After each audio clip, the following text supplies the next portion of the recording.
আসসালামু আলাইকুম। দেখেন কি পরিমাণে রোদ উঠছে সৌদি আরব। গতকালকে দেখছিলাম আকাশটা একটু অন্ধকার সন্ধ্যাবেলা, কিন্তু আজকে দেখা যায় রোদ আরো বেশি, বাতাসও নাই, তাপমাত্রা অতিরিক্ত।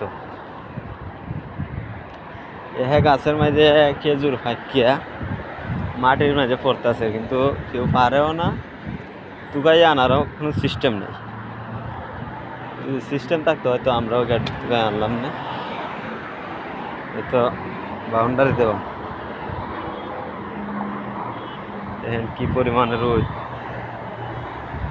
আসলে যারা মরুভূমির মধ্যে কাজ করে তাদের কিন্তু অনেক কষ্ট হয়।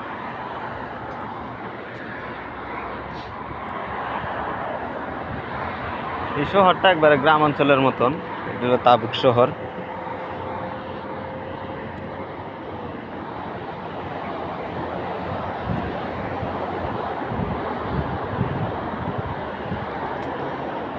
সৌদি আরব আগের সৌদি আরব নাই, এখন মানুষ পরিবর্তন হয়ে গেছে।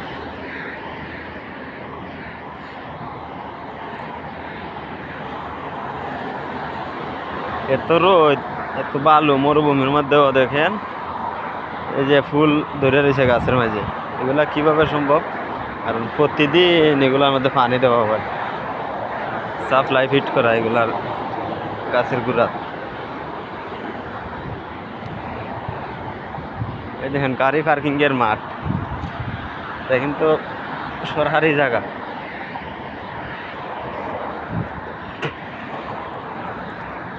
বাইরের রাষ্ট্রে যে সুন্দর লাগতো না, কেড়ে সুন্দর হইতো না। এই যেমন রাস্তাঘাটের দিকে তাকাইলে এই কোন জায়গা পর্যন্ত দেখা যাইতেছে গাড়ি, ওই পাইফোন তো কিন্তু রাস্তা কত বড় বড় এখন রাস্তা।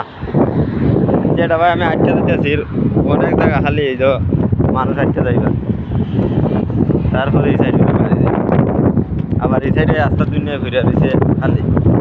অনেক আরামের একটা বাতাস আছে, বাতাসটা শরীরে একটু কামছে, এখন বাতাসটা লাগানো আরাম লাগছে, ঠান্ডা। এখানে কয়েকদিন আগেও একটা ব্যাংক আছে, এটিএম, এটা ওরাই আনিছি, কেড়ে নিয়েছে এটা কইতে পারে না।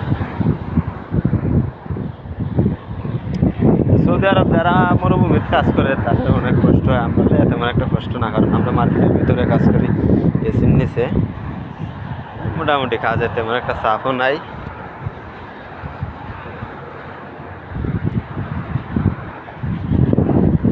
আমার সামনে এটা হলো স্কুল, কিংডম আব্দুল হাজিজ স্কুল।